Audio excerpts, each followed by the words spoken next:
The auroral diamond glows with a beige light, the dull brown of aged parchment or weathered leather. Hello, everyone, and welcome to Radiant Stories. I'm your humble DM, Lauren, here to work with these fabulous people to tell a tale based around journeys through the Radiant Citadel. Who are these fabulous people? I will let them introduce themselves. Hey, everybody, I'm Alicia Marie. You can find me on socials.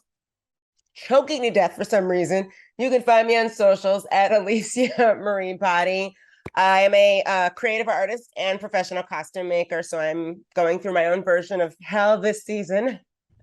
On Tuesdays, you can find me on the Demi-Plane RPG channel with Lauren and Jen for Children of Erte. And of course, here on Fridays with this amazing crew. This afternoon, I'll be playing Cricket, who is a Grave Domain cleric, and my very first. So every time we play this game, I panic. Hey everybody, I'm Erin Roberts. I am a writer of stories and games. You can find me on social. Well, no, you can only find me on Twitter, I'm being honest, at Narelle, Nirele. Yes, ooh, I see the book. I was one of the writers for Journeys Through the Radiant Citadel, which is amazing. And also wrote on Anansi's Tapestry of Lives, which is great and you should support in all things. And tonight I will be playing Kiana from God's Breath, my setting in Journeys, who is an aberrant mind sorcerer.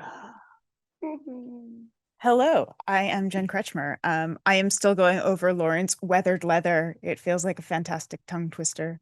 Weathered leather. You can find me on Twitter as @DreamWisp, streaming on Twitch as DreamWisp Jen. I'll talk about the other stuff I'm doing later, but please do check out Anansi's Tapestry of Lives because it's awesome. The Kickstarter is live now. We're doing all sorts of fun things and we are very close to our next stretch goal. And if we get enough new people checking it out and helping us get that book made, there's going to be some fun additions like another stream, perhaps.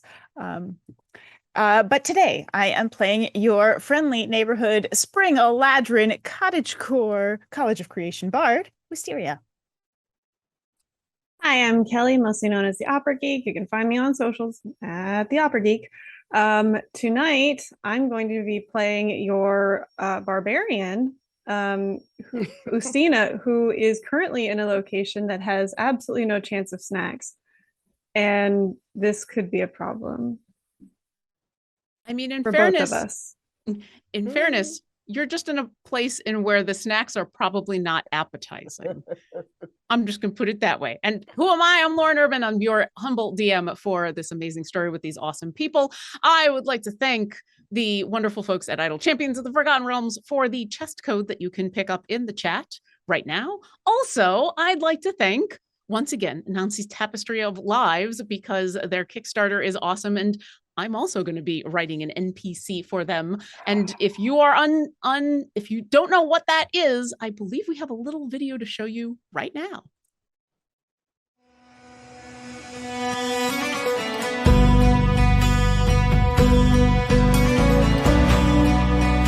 With Silas on your side, all things are possible through love, violence, the endless tune of my preferred song.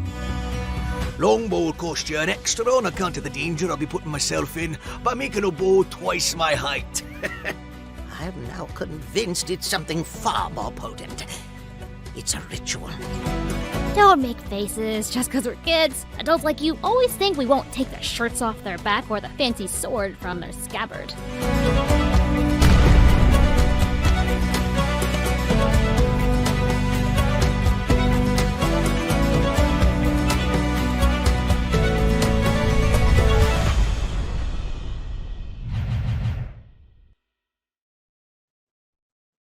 So thank you once again to Anansi's Tapestry of Lives. Definitely go check out the Kickstarter. We are so close to another stretch goal. I am excited. I am also going to give you a brief recap of what's been going on in case you are new to our fun little stream. Our heroes are currently in Sunset Lawn, following up on a lead from an investigation they're working on the Radiant Citadel. Unfortunately, the person they need to talk to has come down with Sereno, a curse that's been affecting these lands for a month or two.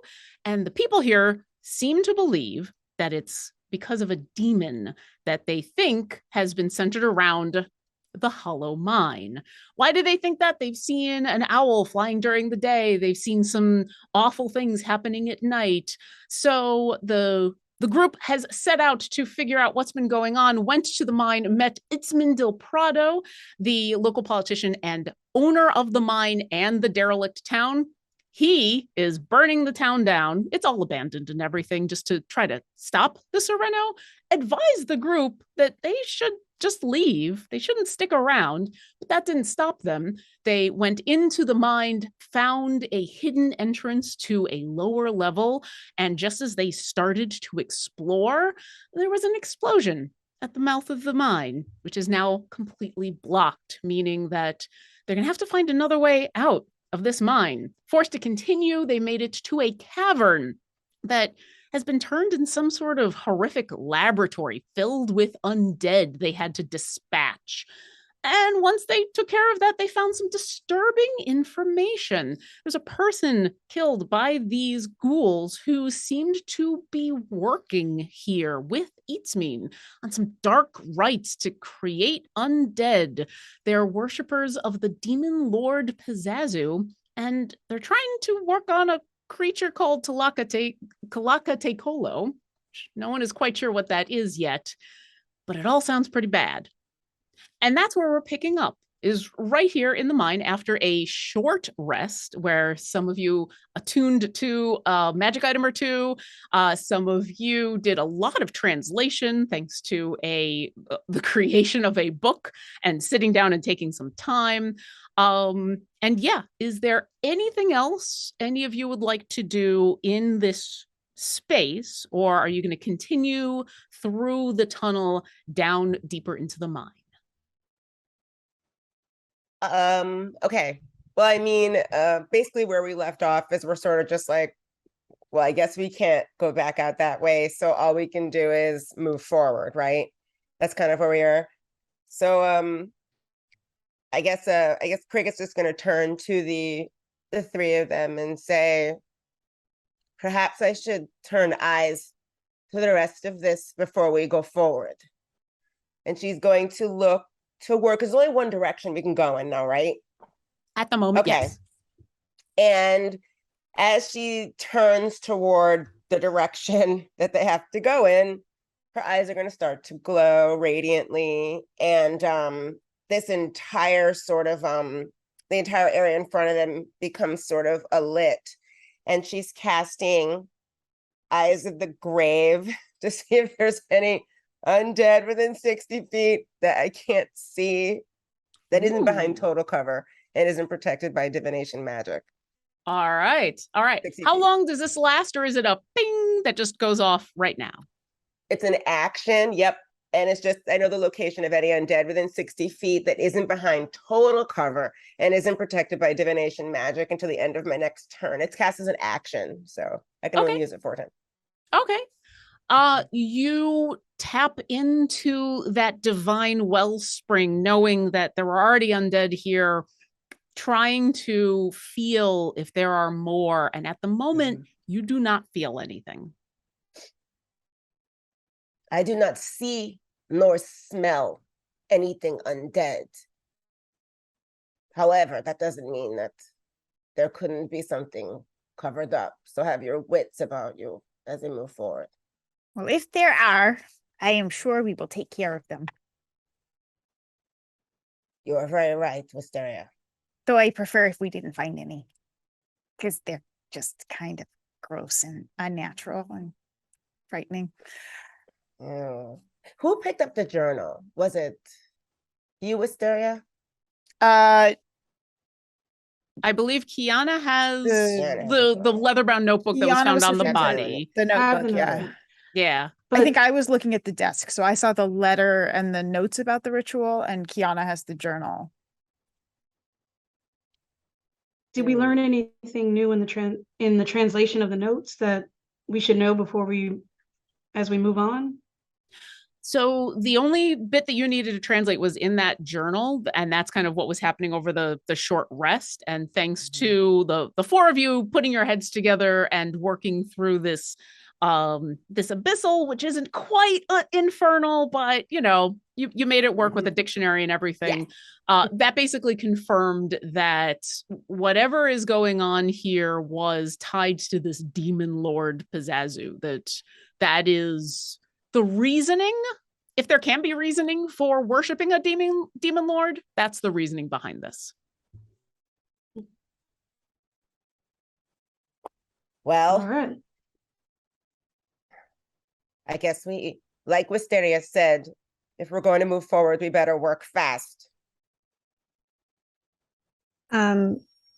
Justina will stand up after contemplating her new shiny object for a good long while. And she'll kind of use her sword to stand up and strap it on her back and just meander towards the other door that we know leads out. All right. There isn't another door yet. It is just a tunnel, but it is the only. That's what I meant. I'm sorry. The exit. How dare your mental image not match up to mine? I mean, let me. Yeah. Don't we all share a common brain? Absolutely. I thought everyone got that memo. Yeah. The brain memo. Yeah. So you click the link. Just come over here. So you head towards the second, basically the exit to this room.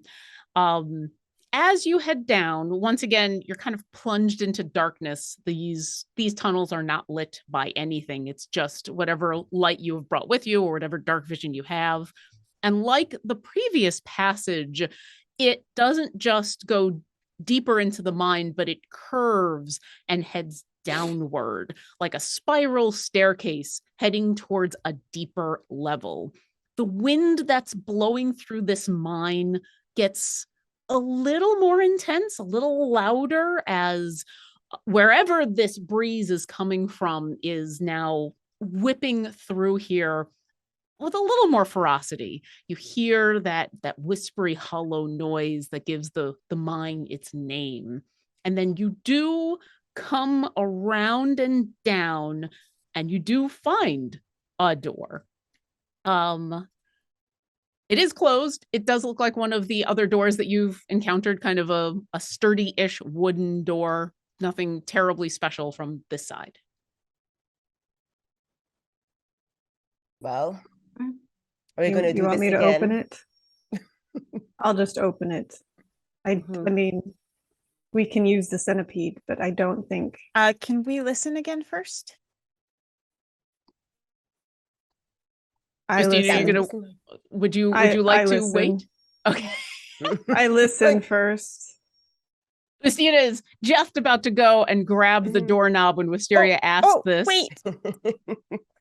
And yeah, go ahead and those of you who would like, give me a perception check.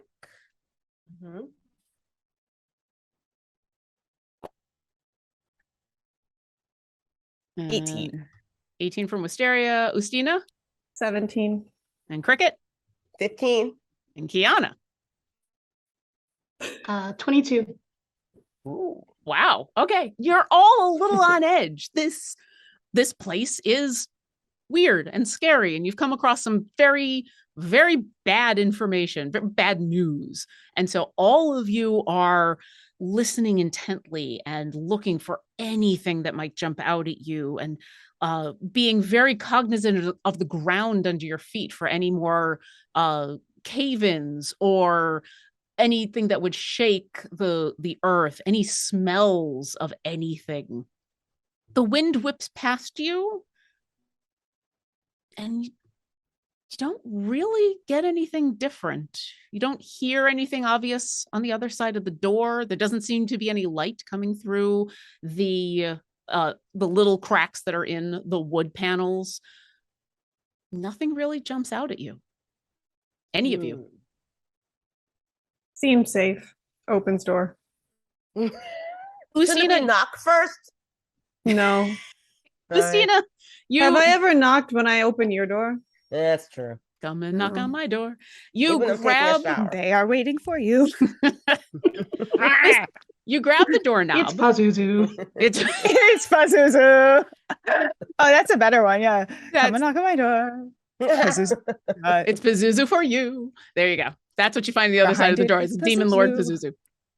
Yay. You grab the doorknob, and it only takes you a moment to kind of look at where the hinges are to know that it's going to pull in towards you. And it seems to be locked. And you look at the doorknob and you realize it's locked from this side. So you can actually just unlock it. You see it's one of those turn locks that's just on the knob. It's a bathroom door lock. It's a bathroom door lock. I will unlock it All right. But wait, and if the open lock it. is on this side, doesn't mean they locked something in there? Yes, but we have to get out. Very true. Okay. As you open the door, you find another, it's a slightly smaller space, but it is another, basically a room that has been set up. This room isn't as disturbing as the last one. There's some damaged furniture in here that looks like that's been dragged in to create what looks like a study, kind of a makeshift study. There's a few bookshelves alongside a few chairs and a desk that has a bunch of papers on it. It all seems like it's secondhand, dragged through a mine kinds of pieces of furniture, but nothing looks like the place you were before, covered in blood. However, the cave walls are a little disturbing. They have gouges in them, huge tears, like something or someone dragged its claws across the stone. And on the floor, you think you see feathers. Can I take a look at the feathers and see if they're anything I recognize? Sure. You come on in, and there's only a couple on the floor. They are relatively large. They are not a small bird. They're foul looking, though. They have a FOUL or FOWL? both. It is a pun. Fair and is it's foul true. and foul is fair.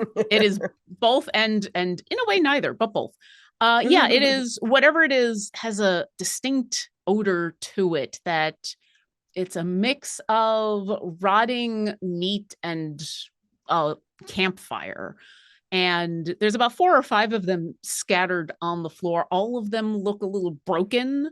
All of them they're not full feathers. They're missing some of their tines on them, like they had been pulled or scratched off. Do they look like owl feathers? Ustina will pick up a feather and look at it and possibly call upon her background to know if it is a bird that would commonly be found in a forest, aka an owl. Okay. Give me a nature check with advantage. If anybody else would like to also, there's enough feathers that everybody can get a feather. You can all have one. If anyone else would like to examine, you can either give me a similar nature check, or you can, you want to do something else, let me know. Advantaged or not? Not for the rest of you, unless you have a reason. That I'm a nature friend, and I do a lot of naturey stuff. You do a lot of naturey stuff, but I think that just means you've got a decent bonus to that. So I got nothing. Well, what'd you get? I'm animal handling. 10 and 11. With an 11, I'll give you. It's not any owl you know. Okay. I have animal handling. I don't know about animal feather handling. Since there isn't an animal here, I'm gonna say no. Curses. I know. I'm a mean DM. Wisteria, did you want to do a nature check? No, I got the same as Ustina, so I'm. Should I try it? I got a May 3, so I don't even know if it is an animal. Yeah, it wouldn't make sense for me. Yeah. That animal. May I got me. go look at sort of the desk and the shelves near it? Yeah, sure. You move on over to the desk and you see that there's a bunch of broken colored pencils that are kind of scattered across it, as well as a few drawings. It's a couple of pictures that you can pick up and take a look at. And as you search through the rest of the desk, all you really find are blank pieces of paper, more colored pencils. You do find like a little thing of paints that look like they're old and haven't been used in a while. And you do find some charcoal pieces, and all of the drawings on the desk seem to be out of the colored pencils or the charcoal. None seem to be out of the paint. What are the drawings of? There's a bunch of them. You find a lot of them are of Sansitlan, like just cityscapes. In most of these are in the charcoal. You can tell it's Sansitlan because most of them are very wide cityscapes, and you've come in a couple of times now that you can pick out some of the more distinct buildings. Those are fairly simple, almost like architectural studies. There's also a couple of portraits. You see a smiling older human woman on the bottom that is labeled Mom. You do find a charcoal drawing of Itzmin, smiling, kind of elegantly dressed. From the actual pictures from the waist up, but they're in what looks like kind of a surcoat. That one is labeled Itzmin. You do find a bunch of pictures of a variety of smaller sketches, like someone who is, and I'll say, Kiana, if you come over to look, especially with your artistic background, what you notice is these are practice sketches. This would be the equivalent of somebody sitting in the city square doing quick sketches of faces of people going by to get in practice of proportions and facial features. They're all rough. You don't notice any one that is particularly finished, but there's a bunch of them. And then a little further down in the stack, you see a couple that are much more disturbing, ghastly demonic faces with saucer-sized eyes, and a couple of an owl, but the owl itself is distended and distorted a little bit, like if you hadn't been looking at the other pictures, you might think, oh, this is just a bad drawing of an owl. The other pictures, it's very obvious that this person has some talent and training, and they've done this on purpose. Is that labeled? That one is not. The only ones that are labeled are Itzmin and Mom. Yeah. Okay. And these So- drawings, oof. You know, sometimes this looks like somebody who's really got a lot of talent in their art, but you know, sometimes it's like things start to go wrong, and you know, it shows up on the page. Happened to me, and you know, I just wonder if that Bazazu thing just messing with whoever it is and messing with their art and the way they see the world.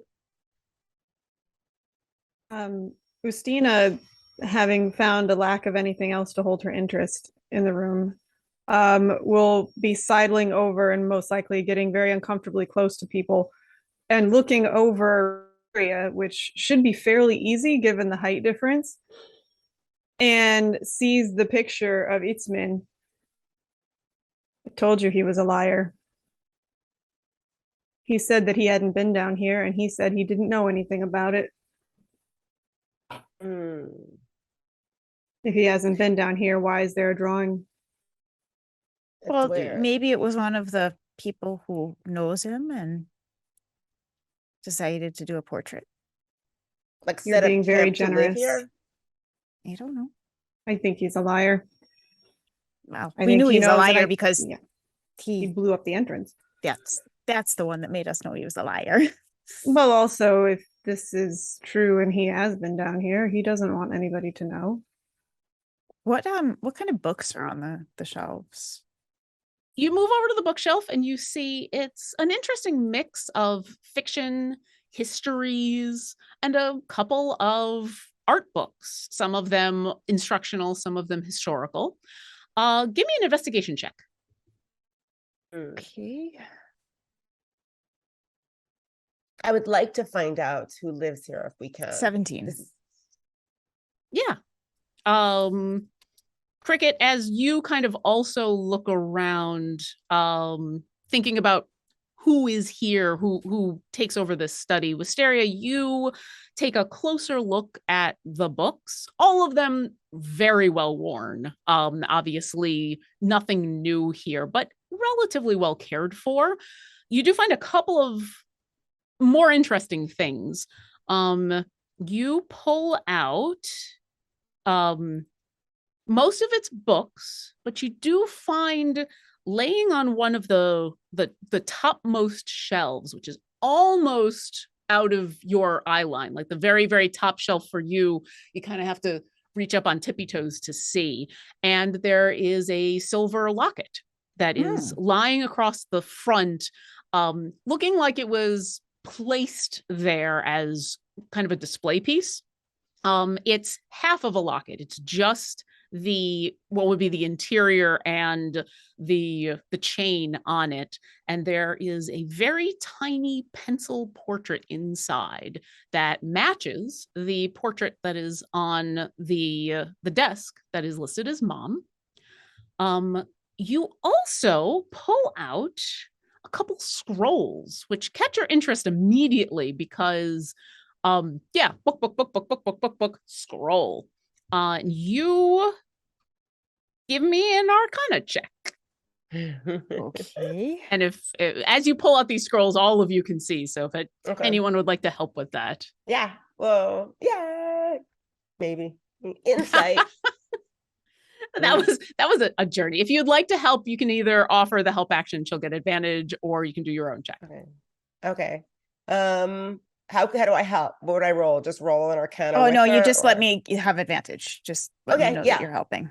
I'd like to offer insight on witchery and whatever. Oh, thank you. That helped a lot because otherwise it would have been bad. 16.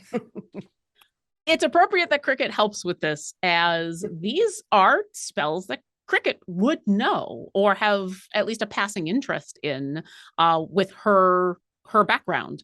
2 of them are restoration spells, specifically scrolls of lesser restoration, and one of them is a way to cast locate object. Oh.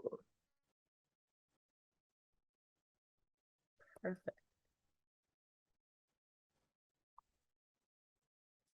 Well, the 2 of them are kind of looking over scrolls and stuff. Kiana, what are you up to? I'm talking to Justina's asking me questions about centipedes. Yeah. I am. I'm sorry. Don't be I did. sorry. I just love this conversation that's happening in the background of centipedes. Yeah, I'm trying to figure out where we can actually get Kiana a centipede. I mean, there's questions to be I'm answered. thinking Like, can you about, train it? Yeah, could centipedes draw? I'm thinking about the art and like what would a centipede's painting look like, because it has What if so you put many like legs. made them like walk through the paint and then walk on the paper? We could invent a new art form. I don't know what we would call it. No idea. That's your job.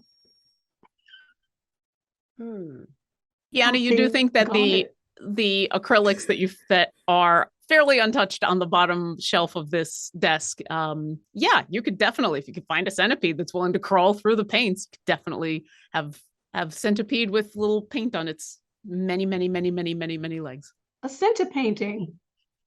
That's There what you it's go. called, centipainting. It's the name of the episode, everybody. Right there. I'm also curious, is there any resemblance, the sketch that says Mom, is there any resemblance between that and the dead lady that we just left behind in the previous room? Family? No. Okay. They definitely have very different facial features. Even with the Mom sketch only being in charcoal, you can tell this is a very different person. Is it anybody we've seen at all? Not anyone you would have seen. Okay. Justina's run out of conversation topics. So I can't help with literally any of the investigation with scrolls. Well, I will say, so you were looking at the feathers. There's I the was. bookshelf you've looked at. Oh, I there- know what I can do. I have fought a lot of things. Can I look at the gouges on the wall and try to approximate the size of the creature that made them? Absolutely. You go on over to the gouges on the wall. Give me either a nature or an investigation check, and I'll give you advantage because of your background. No, I have a grand +0 to both of those things. But come on. Nope, it's 19 though. Oh, there you go. That's did you give me nature or investigation? Nature. Okay. You head on over, and whatever caused these gouges, not a massive creature, maybe a little bit bigger than you, but not something gargantuan, but definitely sharp claws. You don't get the sense that any of these dug in marks are repetitive. This isn't someone who has been making the same motions over and over and over again. A lot of these are swipes, and they're all over this room, some even on the floor. And I'll say with your background and also the fact that you rolled so well, you pick up on two other things. These are frustration marks. This wasn't a fight. This wasn't a battle. This wasn't someone defending themselves. This was someone taking out their anger on the surrounding area. You also kind of look back as you're looking at the wall, you're examining the floor where these gouge marks are. And as you look at the floor, you see one or two more of those feathers that are still lying there. And that puts something together, especially with the abyssal that you were all working on a few moments ago. You're pretty sure this is a fiendish creature, which is probably why you had a hard time figuring out if this was some kind of owl, because it is not. Cricket, Yes. did we see any other exits from this room? I was I about to see? say, you do. There is another exit, no door like the last time. It is just another tunnel leading out. Oh boy. I don't think that what is in here is very happy because it's Where- been in a cage. That's part of it. The other part is, where is it right now? I would assume that That's- way. And she points towards the tunnel, You think it's, oh, which also happens to be our only way out. okay. Well, Wisteria and I have deciphered these scrolls. One is to help with the reader or learner find something that it knows. And the other one is to help it to end a disease or poison or something that's afflicting someone. So whatever is living here was focused on finding something it's looking for. So, Cricket, do you want to take one of these lesser restoration scrolls and I'll take the other? Maybe we can both learn that. And then Yeah. the locate objects, either of us could learn that. So it's whoever wants to learn I'd or love use it. the lesser I would love the restoration scroll, actually, Okay. and she turns out. I've been looking for this one. So Wisteria and Cricket will take the lesser restoration scrolls and the locate object. Are you also holding on to the locket, or are you putting that back down on the shelf? Yeah, I hope nobody comes back and gets angry that we've taken their stuff. Exactly what I was wondering. Like, whatever was here, Ustina said wasn't happy. I don't want it to come back and find us here sorting through its things. But also there were those undead floating around, so I'm a little less certain that it's gonna be around here. then I definitely want to take the art and just gather it up and hold on to it, because if there's something happens, a battle, it could be harmed, and whoever's art it is, if they're still around, you know, I want to make sure it gets back to them. I am curious, like, is it possible that the gougy thing is also the arty thing, the thing making the art? Like, is there any way to identify if hands held the charcoal and the paints, or if it were, because if centipedes can make art, why not creepy gougy things? I mean, why not? I love this. I'm just trying to figure out how you would figure this out. Give me either an investigation check or a performance check with advantage as an artist. As an artist yourself. All right, I'll do performance. Sure.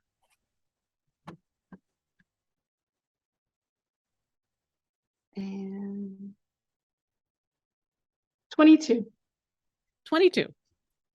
As you're looking through all of the art, and while some of it's in charcoal and some of it's in colored pencil, it definitely is the same artist on all these pieces of paper. You have this thought, especially as you flip to one of the sheets that is one of the more disturbing images, the dark shape with the evil eyes that's a little more nebulous.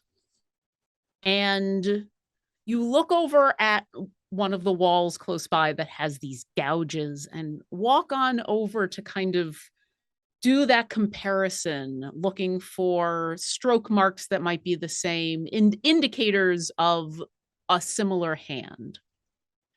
And while the difference between whoever is drawing the art and whoever has gouged the wall is, there's a difference in size that makes it really hard for you to correlate the two until you take a really close look at those gouges and you realize, as you run your finger into one of them and pull it out, there's charcoal in there. Wow. Y'all, these scrapes on the wall are art or some attempt at art, or whoever drew these things, I think, is the same thing that's been tearing this room apart. Well, I can tell you that it's tearing the room apart because it was locked in. It was, I don't know if you've ever, well, yes, you have been locked in someplace and you just want to claw the, you know. But whatever it is, I don't know if we should delay finding it too much longer. So, Kiana, you think those scratches in the wall are, and Justina, you think they're frustration and not part of this art installation? I've seen these kind of things before. It happens when you cage up an animal. But this isn't an animal. So there were the illustrations of the city or of the towns were of Sanzitlan? Yeah. From a couple different perspectives, and some of them closer than others. Give me a history check real quick. Sure. Oh, not so good. 7. I haven't been here that much recently. Yeah, you know enough of the city in the brief time you've been there, and when you were arriving from your view as you arrived from the Radiant Citadel, to see landmarks that are distinctive enough that, yep, all these are Sanzitlan. Some of them are closer to studies of like a specific neighborhood, not like the entire city. But other than that, you don't see anything in specific that jumps out at you. Okay. So I'm wondering if this person is drawing these places and they've drawn this person that they've labeled mom, we might be able to figure out who that is when we go back. What will we tell them? We found a picture of you. Mm-hmm.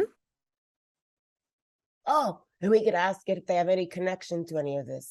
And Mm-hmm. maybe they can lead us. Oh, yes. Okay. This is all very disconcerting.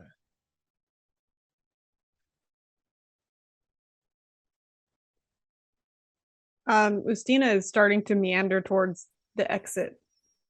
Before you go, before anyone goes, does anyone need any healing before we move forward?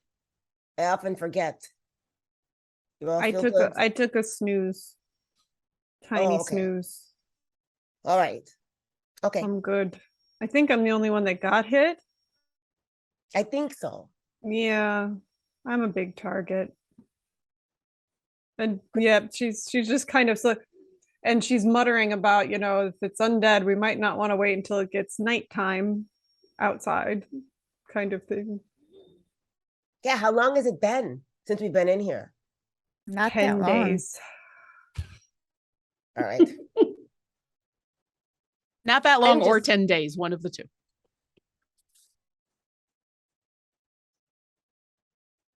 Do we hear anything? Is it just pitch quiet? Just our own voices?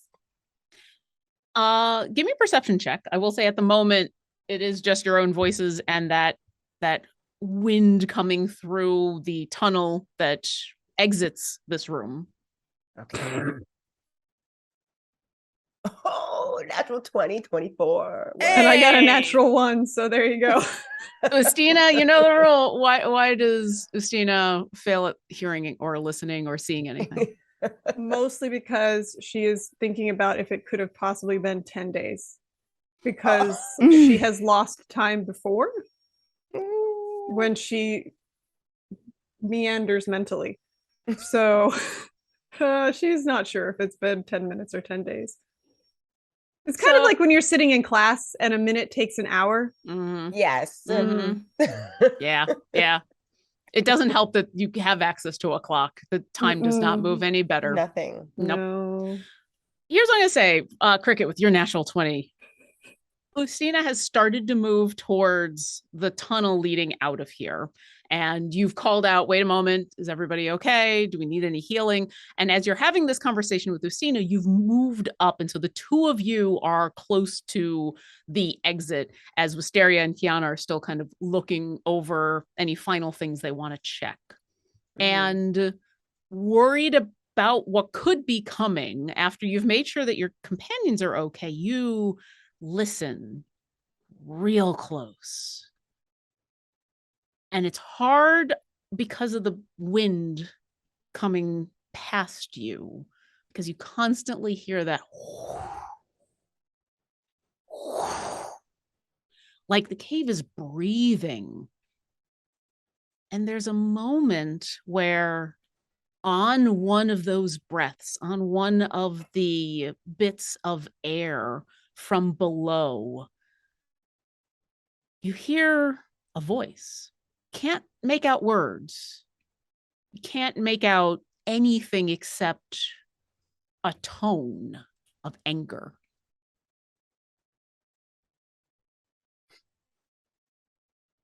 Wait, before we move forward at all, I don't mean to scare you, but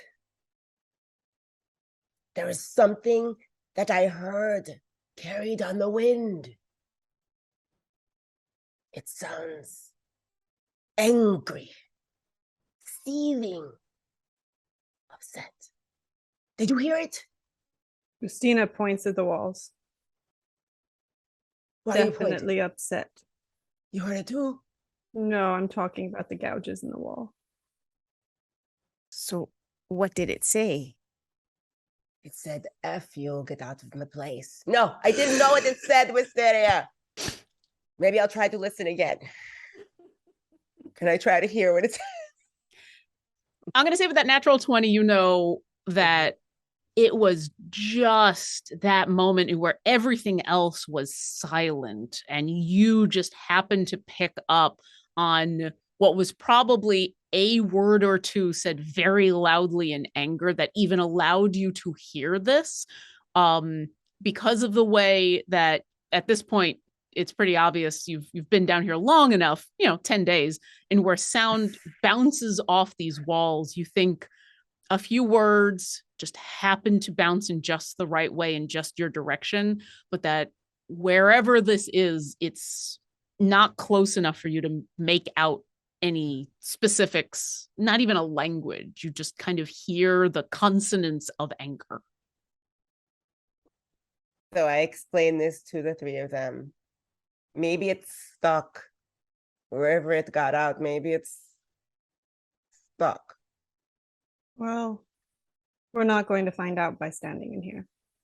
Let's move on, I suppose. Don't worry, I'll go in front. If you see me die or get cut in half, please don't continue walking. And she just keeps walking. Please don't die or get cut in half. I like that I made those two separate options, by the way.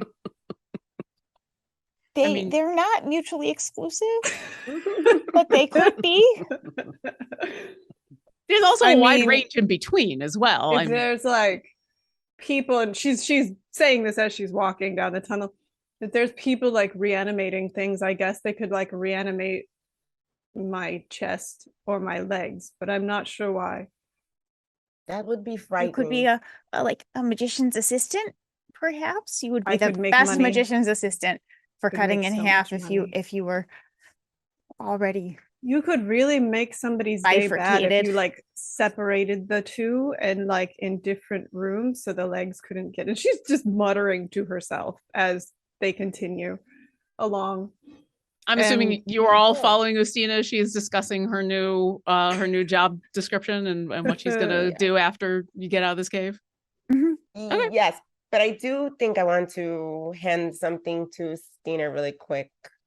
And Cricket's going to tap Ustina on the shoulder because she's always really close behind Ustina, like usually. And she's just gonna reach into her satchel and hand Ustina a really busted looking handmade rendition of her doll. And you can tell Ustina that the doll is like sort of warm and glowing. And she says, and Cricket looks up at you with this really serious but sincere face, and she says, "For protection." And the doll is basically like a shield of faith doll. It's been imbued with +2 bonus at AC for the duration. Now here's where Alicia finds out something that happened when she wasn't here. But Ustina rummages in her pockets and pulls out a kind of squashed cricket doll. Oh my God, did you kill it? No, as in it's you. It's Oh, a doll I thought of you meant like a you. cricket, like a No. No, it's a little teeny doll of you. Oh my! Mine doesn't glow. Thank you. Well, It probably smells like whatever I had in my pocket. I'm sorry. She sniffs it. Which is probably delicious snacks. So Smells like beef jerky. Kiana, you despite the smashed / slightly destroyed versions of these dolls, very clearly recognize them. These are from God's Breath. These are from probably from Promise, from during the festival that was happening there. This is one of the things that a lot of the locals make for people to customize as specific people. Wisteria also has a similar myconid doll that sits on their shoulder of Edity, their myconid bestie. I'm glad you had a chance to enjoy the festival. It was lovely. We did. The corn is especially delicious. And Ustina kind of tucks the doll under her sword strap that's there so that it's glowing. And she just kind of slings her arm around Cricket. And now Cricket is walking next to her because Cricket obviously has no choice at this point. I'm much bigger than Cricket. We are walking. You've been Aaron Sorkining for a little while now as the tunnel continues. It's that walk and talk. That walk and talk. As the tunnel continues to head down and around, corkscrewing deeper into the mine, you every once in a while see a shaft, only about maybe a foot or two, that leads towards the center, that you think just from looking at it would head towards the elevator shaft that you think might be ways for air flow to be managed inside of this mine. And so you can tell from these regular holes that you're descending deeper and deeper, and then the holes stop and you continue to descend. And Cricket, I'm going to say with that natural 20, I give you one more thing. Yeah. For funsies. You now hear those voices again. You're very close now. Things were probably quiet for a little bit, but now there's two voices arguing with each other. Give me an insight check. You just, I guess since Ustina has her arm around like Cricket just sort of like a loud audible gulp when she hears the voices. Let's see. And I have advantage. Oh, didn't need it. 23. Very nice. You recognize one of the voices as Eatsmean. As who? Eatsmean, the tiefling that you spoke to at the top of the mine, who the politician who said he owned the place. Yeah. Who obviously has a second entrance. That beep, beep, beep, bleep, bleep. I imagine Cricket doing the Miracle Max's wife thing of just yelling liar and pointing towards like the end of the hallway. I mean, would you like to start shouting liar? Yeah, do it. Liar, Yeah, liar. They're here. They're I'm here. not the witch, I'm your wife. I mean, I'll be a kind and gentle DM and say, do you really shout out, or would you like to continue to be at least quiet for the moment? Don't tell Ustina that you heard that though, because there's no inside voice. no inside voice.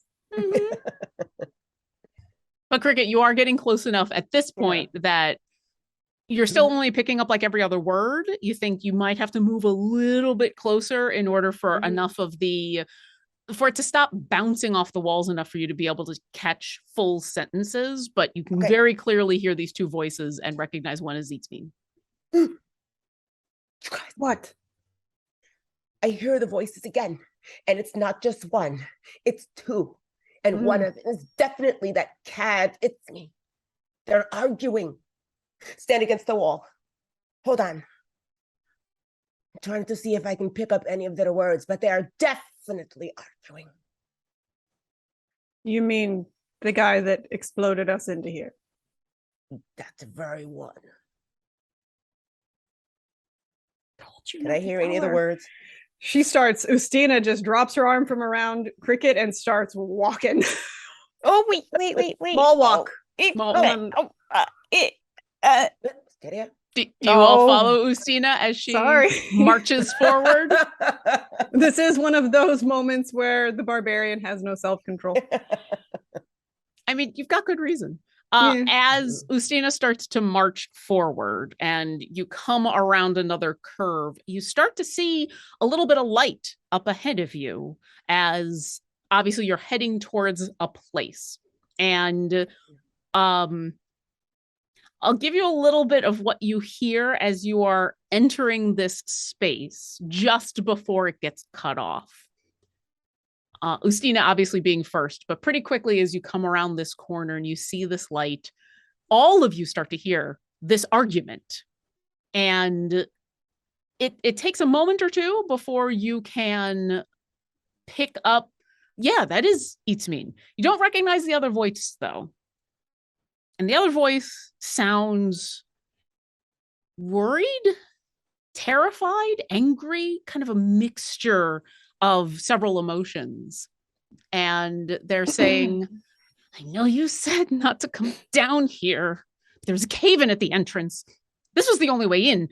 Eatsmean, I'm terrified. Nowhere is safe for me anymore. And Eatsmean says, no, it's perfectly safe for you here. Serapio, you have become scared and you shouldn't be. You know that you can just unleash your gift. And the first person speaks again, says, gift, this horrible transformation is a curse and I'm losing control over it. It's been months. And I've told my mother what is happening. She thought I'd come down with the Sereno, and I couldn't keep the truth from her any longer. And I had to tell her. And Eatsmean interrupts and says, you what?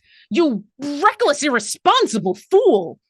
And as at this point, as you round that final curve and enter the space, you see another cavern, this one massive. So it's easily 30, 40 feet high. There is another large exit opposite from you.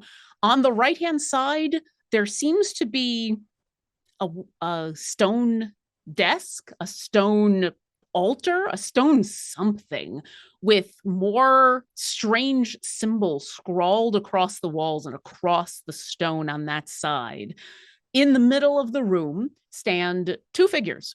One is Eatsmean, still dressed in the same finery you saw him in before, looking frustrated, angry, annoyed. Next to him is a young man, about 25, 26 years old, in simple farmer's clothing, dark skin, big brown eyes, tousled black hair. He's been the terrified one, the angry one. And both turn as Ustina marches on in. The three of you Question. behind. sorry. Yes. How far away are they? When you cross the barrier into the chamber, they're about 40 feet away. So basically, they hear you turn the corner and you get about 10 more feet before they stop and do one of those and hear you all coming. Is there any way I can do the equivalent of a surprise round and run across and grab Eatsmean by his horns? You know what? Let me see, because they heard you come around and saw by his you all horns, by his shirt. enter, but they were in the middle of an argument. So I'm going to give Eatsmean a chance to have heard you. Give me just a second. Ustina. Ustina, as you round that final corner, get within eye shot of these two, you do notice while the young man, Serapio, as Eatsmean has called him, is startled by it does the double take as you enter and your friend's behind. Eatsmean is already kind of glaring in your direction and is more looking back and forth as this happens. So as you enter, Eatsmean points directly at you, but looks at the young man and says, "See?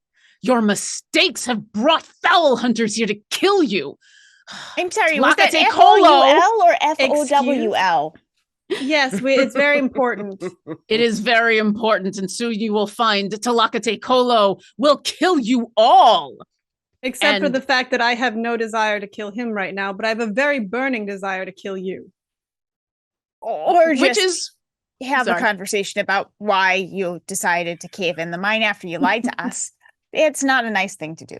It's definitely not a nice thing to do, which is why he doesn't want to stick around. So as you are calling out to him, he's made this declaration and he turns and books it for... May I try and entangle? Well, it is at this point, we will roll initiative. Okay. As you're rolling initiative, I'm going to say the other thing that you notice, this young man standing before you hears Eatsmean's words, and in that moment, you see that scared look give in to terror and then anger. And now we'll get some initiative rolls. We have found Okay. our caged bird, haven't we? So let me hear initiatives from Cricket 6. and Ustina. 19. Ooh. And Wisteria 12. and Kiana. 10. All right. So, Ustina, you're fast. You're really fast. And you were kind of ready for something. But whatever's about to happen is faster. And as you move forward, the man in front of you that has basically gone through this several emotions and now sees you entering the room, his face twists. And at first it is just in fury that is overcoming him, but then the body continues to twist.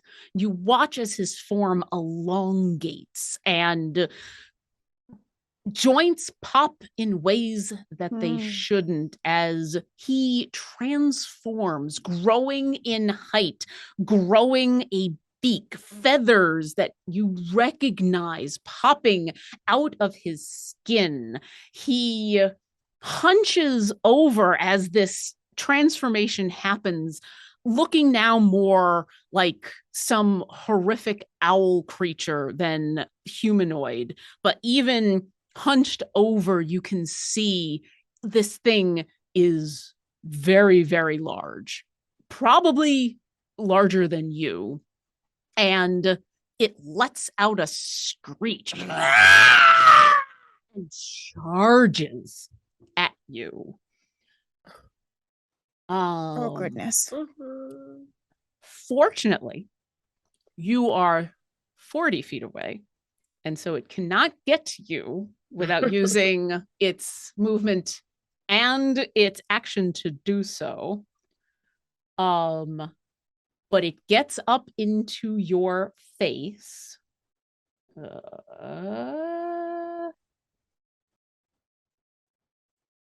Yeah. That is all it's going to do is it charges directly at you, and you watch as now that it is there in just bestial fury, one of its arms now with these feathers that are slick with some kind of oil and are the ones that you recognize from upstairs. Massive claws reaches back, getting ready to strike at you, but it is your turn. First, free action. I will scream at Wisteria and Ustina. No, I'm Ustina. I will scream at Wisteria. I'll scream at me too. Cricket. I'm so tired, y'all. Scream at yourself. Do it. I do that all the time, though. And I will point at Itzmin that is running away. You go deal with him. And I will look up at the person, humanoid. The Talaka Ticolo. I don't think you want this fight, but you're gonna get it. Wait. You were so angry at Itzmin. Don't you want to go after the person you were actually angry at instead of the I'm person not raging yet? No, because then I leave him open to reach you all. But this is a person. Not at the moment. Ustina, as you say this, give me an insight check. Okay. Well, I want to pet it. TTRPG gives. Can't.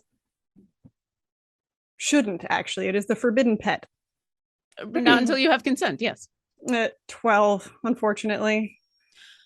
With a 12, as it's charged towards you, it is the fury of a fiend. As it rears back, it is the anger of a creature.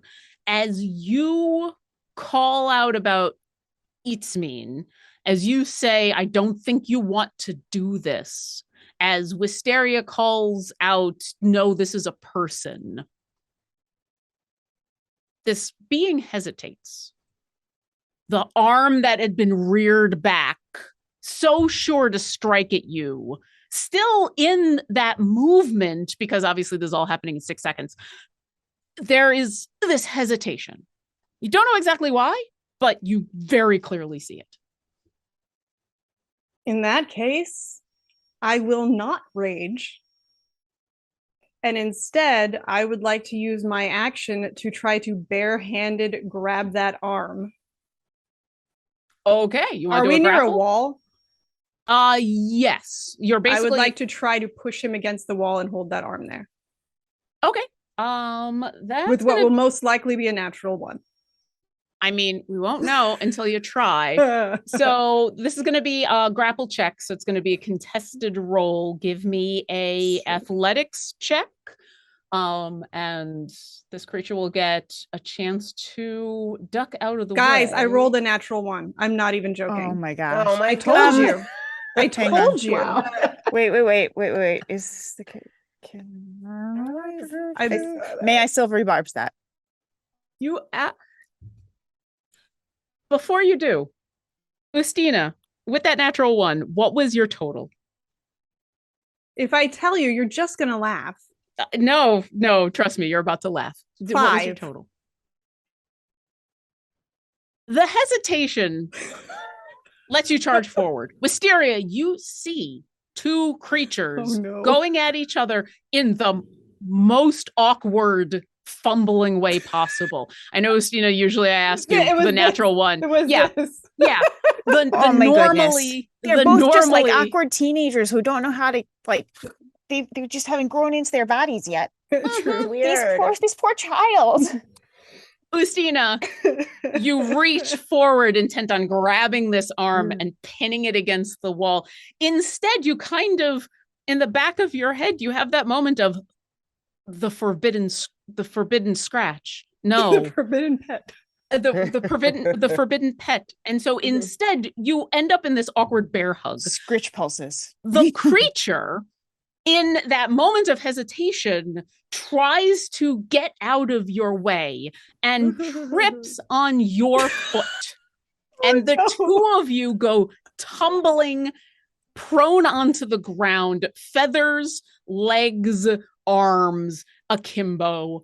The only reason neither of you are hurt in this is both you and this creature seem to just collapse gracefully onto the ground as it also rolled a natural one. I'm not lying. I'm gonna take a picture of this right now. That's amazing. It's amazing, and because that's amazing. So yeah, you fail. Oh no, we're in that one-off? like romance novel position of like pinned on the ground. Oh, this could be Did awkward. Justina just find a boyfriend? Careless because- Whispers begins to play. If it's Careless the awkward Whispers, moment of it's knowing that you're at the beginning of a romantic or right in the middle of a romantic comedy and it's about to get hilarious and delightful. It's at this point, it's way more comedy because the both of you rolled a natural one. Nobody is pinning someone else to the ground. The both of you are like both of your backs on the ground and just like your arm is tangled up in this creature's leg. It's got one of the long feathers that could maybe be part of a wing. You think maybe this creature could do some flying, is like under your head, and it's a mess. It's an absolute In that mess. case, I will take my final section of free action and just look at it since we're on the ground already and just go, can I pet you? Oh God. It's especially funny because she just barked orders at us to go there, and then she trips and falls into this dude, and we're like, what was that? Yeah, it's amazing. I like to ask first. As you ask this, Wisteria, it is your turn. Kiana, you're on deck. What would you like to do? I'm gonna say this horrific moment just turned into a comedy, and I'm so happy. Welcome to having me in your show. Did Serapio, before he transformed, did he look like that illustration of Mom at all? Give me either an insight or a history check.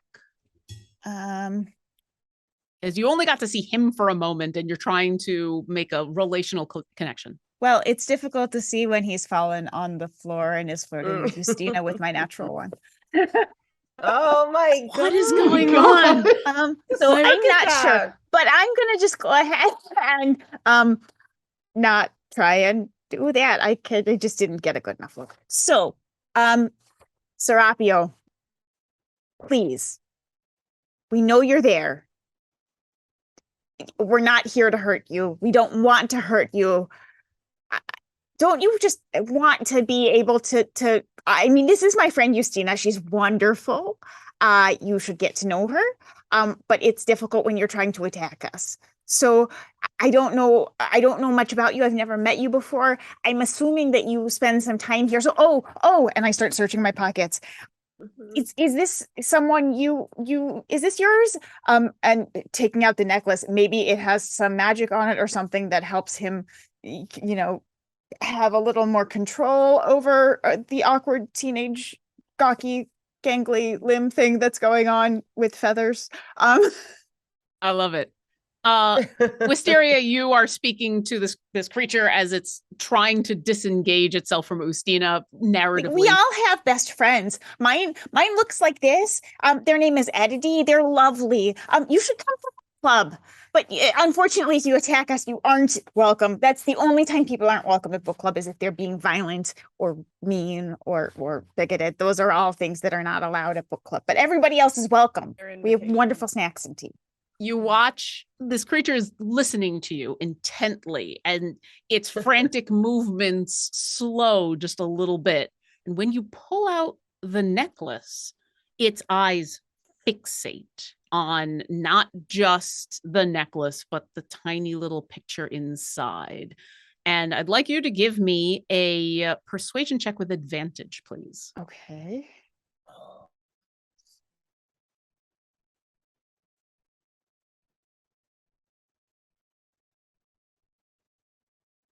Are you kidding? Okay, that's okay. 19. Yeah. I was about to say, do you roll a 1 because we're just ending the game? We're just ending the game.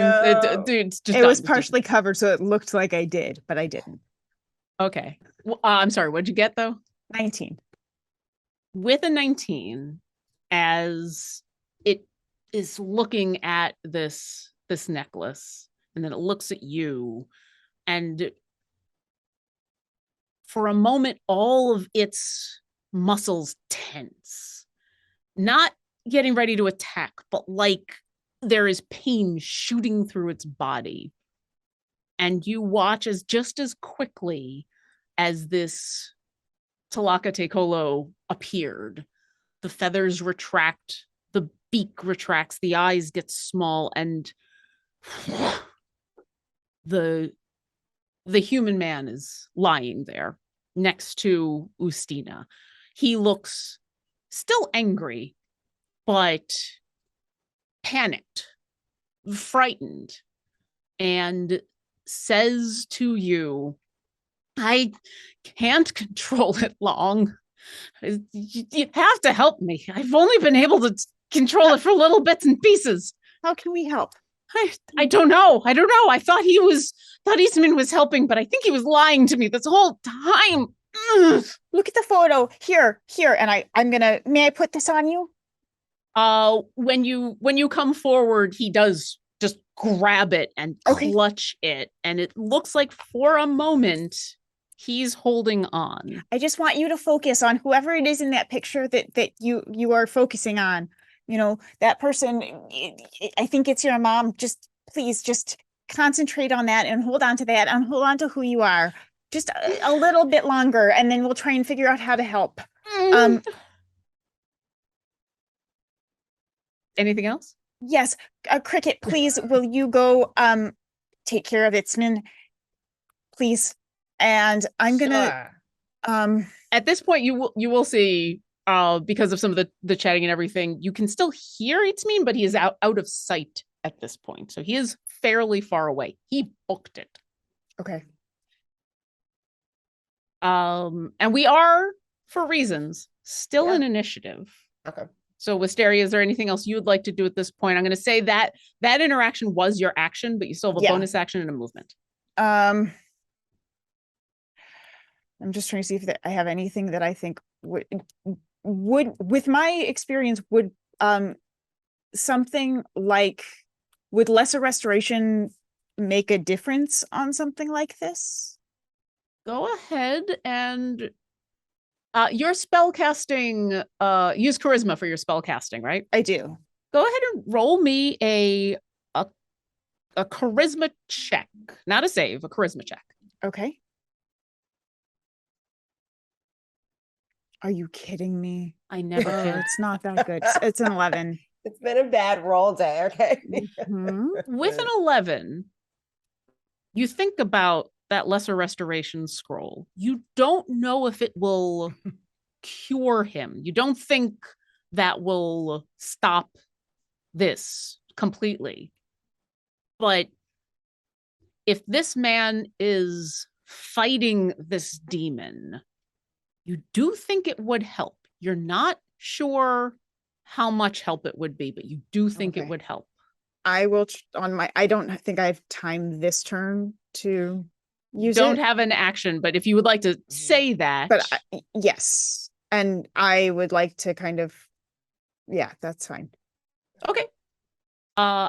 Wisteria says all of that. And Kiana, it is your turn with Cricket up next. What would you like to do?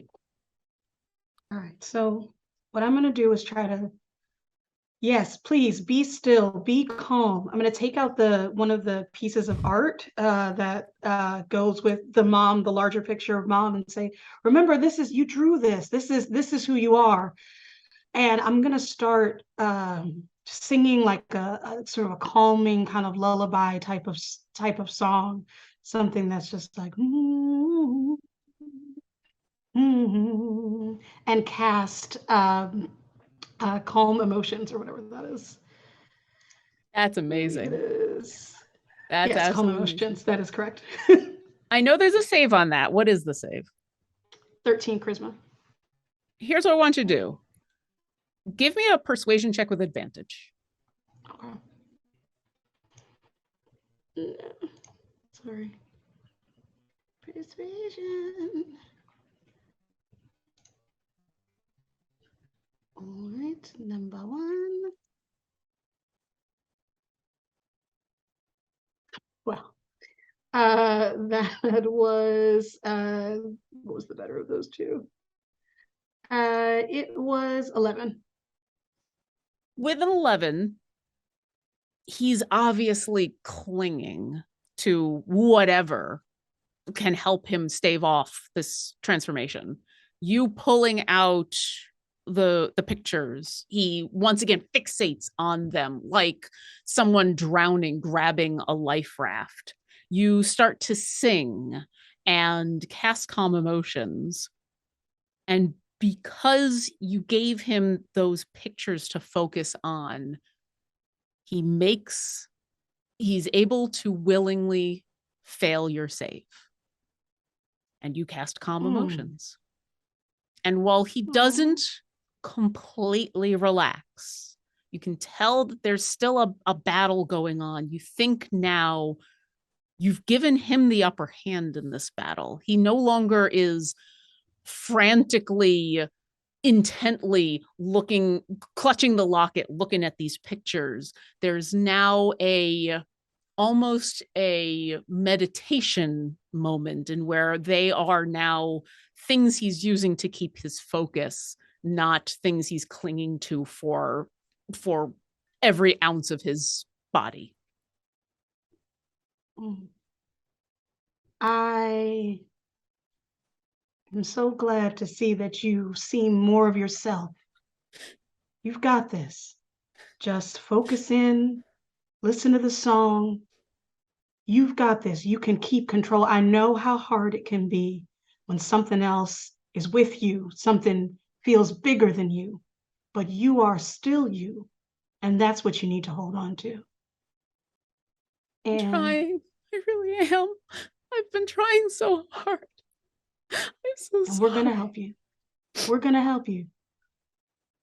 And with my bonus action, I'm going to use telepathic speech to continue a telepathic bond. It'll last for 4 minutes with him to continue to calming words as the rest of the action continues. Amazing. As this continues, Cricket, it is your turn. You've watched and heard all of this happen. You see that for the moment, this young man seems to be under control, but he does look like this is a momentary reprieve. Okay. Cricket saw that happen and she heard Wisteria say, "It's mean." So immediately she goes, "Rah!" And as she does that, like she has a more wolf-like appearance, her teeth grow, and her eyes turn that like almost wolf like yellow, and she turns like totally casually and slowly toward where Ismene is running, and she's going to say, "Going somewhere?" And as she says that, she puts her hand out and she goes, "Approach," and she casts command, which the target moves toward you by the shortest and most direct route, ending its turn if it moves within 5 feet of you. So he has to roll a wisdom 14. All right.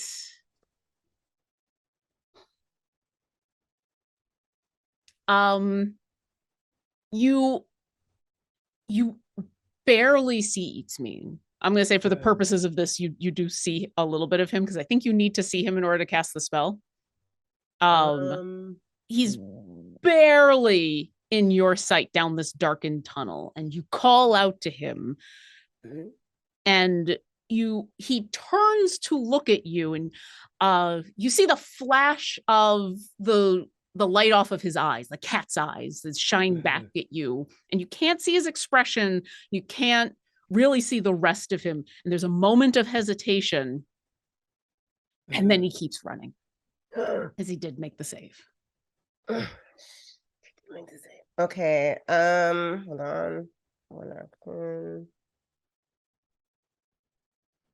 When she sees that he makes the save, well, I still have movements. I can run after him because I didn't make any movements really. So Yep, I you can still have use your all my movement. movements and run. Literally, she like almost when she's running, she transforms into like a wolf as she runs, and I'm gonna take all of my speed to run after him. What is your speed in your form? In my form, okay, I'm 30 feet. Wait, 30 feet is a human, but as a shift, wait a minute. Go over here. And as you look that up, Ustina is up with Wisteria on deck.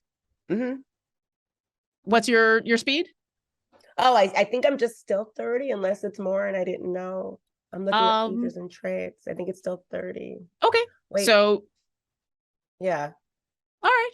So you dart after him. He's still out of your sight at this point, but you've honed in on him and you start to dart down that hallway.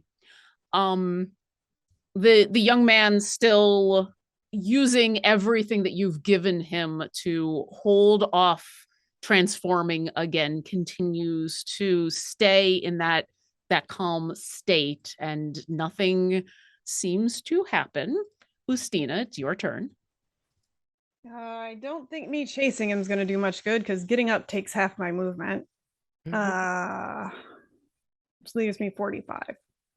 How far away did he get? He got pretty far. You can no longer see him. Okay, yeah. You could probably still chase him down, but it would take several turns. In game turns, it would take multiple rounds, you think. Yeah. He booked it. You're scary. I am. In that case, Ustina's just gonna sit up, like cross-legged, next to oh my god, I just forgot his name. Serapia, thank you. And she's going to start talking to him about the drawings and about the people in the drawings and how important it is to remember what the people you love look like, because you don't want to forget it. And he gives you a grateful look as you join the calming words that Kiana's saying in his head as he holds on to this locket. Wisteria, it is your turn. All right.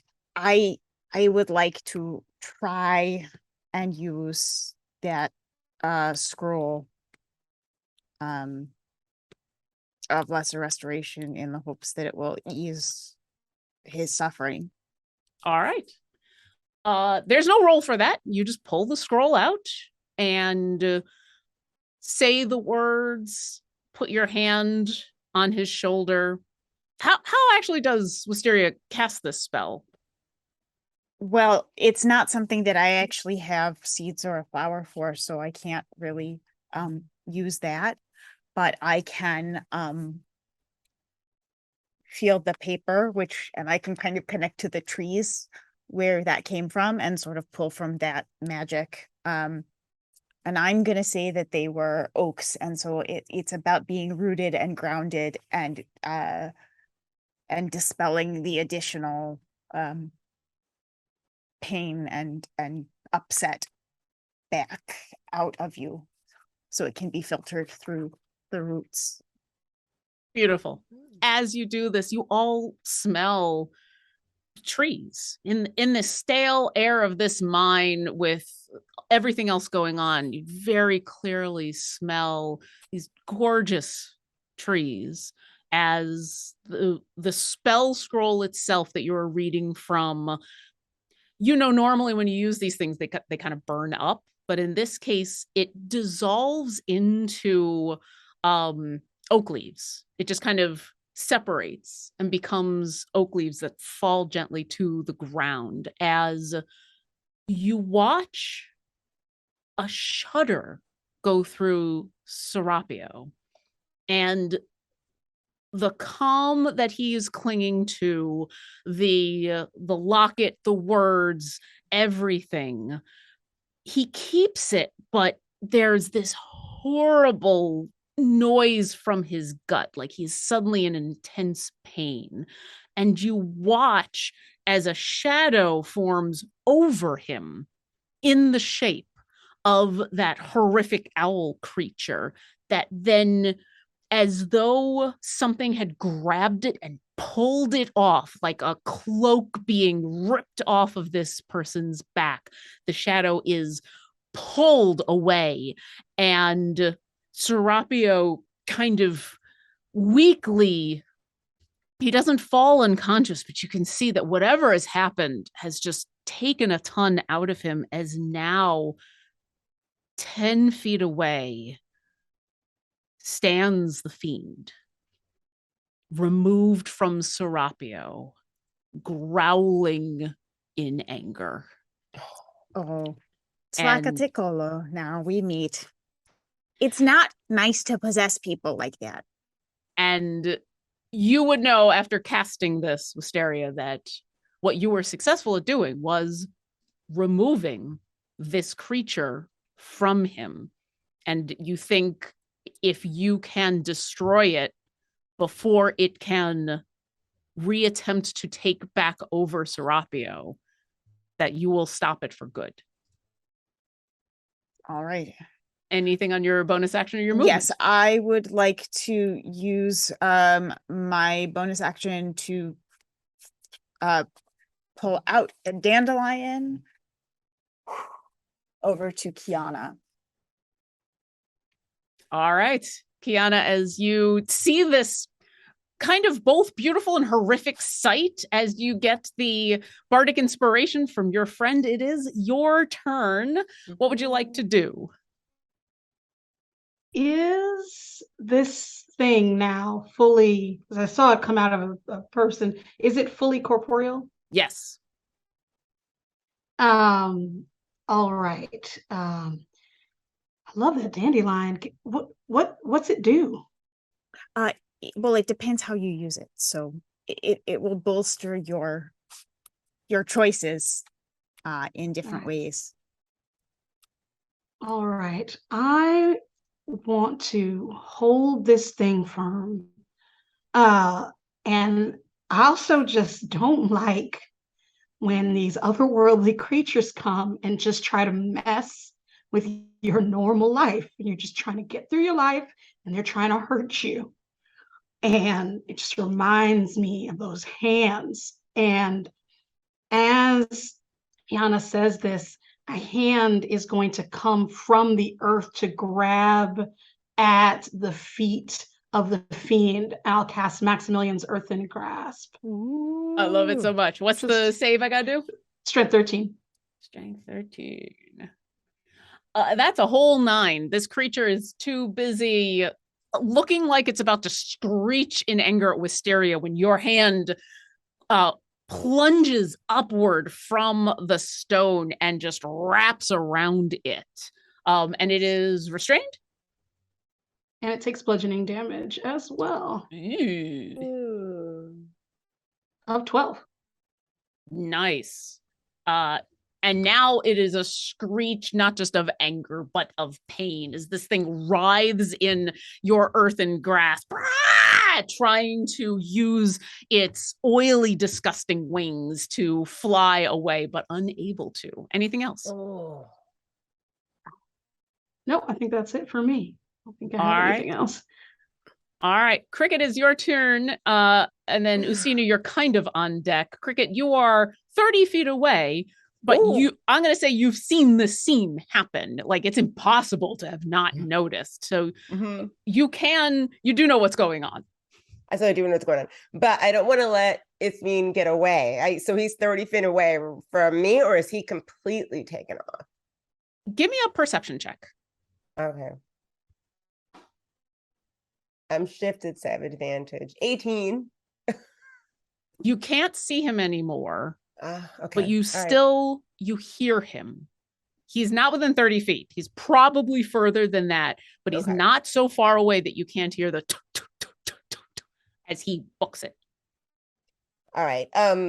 Cricket's sort of confused if she should keep running after Ismene, or is this, I mean, there's 3 of them on this one thing. If it helps, Justina will yell, "Go get him." Okay. Yeah. Otherwise, he might cave in the cave again and get trapped. This is a problem. So I would like, let me see if I can do this. Let's see, because I was going to say if I can. Okay, I don't know if I can. I want Cricket just to run after him. You said I can't see him, right? You cannot, but you can still hear him. So you can, I'll say you move your 30 feet. You still can't see him, but you are getting closer. Do you want to use your action to also move? Yeah, definitely move closer as I can. I really find it bizarre that even as a wild hunt shifter, I don't have better speed than this. Doesn't that seem weird? It depends on which type of shifter you are. So your kind of shifter gives you advantage or gives you the boost to perception, but other types I speed boost my you up. perception. So it's dependent on your. Yeah, I did wild hunt, not long tooth or whatever the other ones are. You're right. I think. So I mean, she's a good hunter and she has good like nature perception, like to find things, but speed is the other version of the shifter. That's why. In this case, in a weird way, your better perception is helping because you're not sure if you could catch him in one round of movement, even with an enhanced speed. But because of your perception, you can still hear him. And so you move your movement, you take your action to move. And as you run those 60 feet, you're just at the point in where the tunnel that he had been fleeing down, like many of the other tunnels that you've gone through, has started to curve. And you get to the point that the curve has begun and you can't really see him, more like you see the flicker of shadows and light. He's got looks like he's got a light source, a lantern or something with him. And so you don't have immediate you don't have like close line of sight, but you do now peg that he's not so far away that you don't think you can catch him soon. I can't cast anything on him because I can't see him. Not yet. You think you got to get a skosh closer. Okay, then that's all I can do then. I mean, she's just gonna take the movements, that's all. All right. It is the Talakatikolo's turn. It is currently held in the grasp of Maximilian's grasp. Does it have to make some kind of save in order to get out of that, or what are its options? It can strength check against my spell save, which is what is a question, but that's okay. It writhes for a little bit, trying to kind of claw its way out, and then looks at the 3 of you that are still standing there, and it opens its mouth to screech, but it's less of a screech and more of a little oh my God. And this chilling wind emits from it, spreading out. And I need all actually, No. I only need 2 of you. Which 2 would it go for? Kiana and Wisteria. It's gonna go for the 2 of you because one of you took it out of the creature it was possessing, and the other one is currently holding it. Need the 2 of you to make a Constitution saving throw. So, Aaron, if you throw that bardic inspiration on there, it'll do something extra for you on the save. You can use the inspiration die to gain the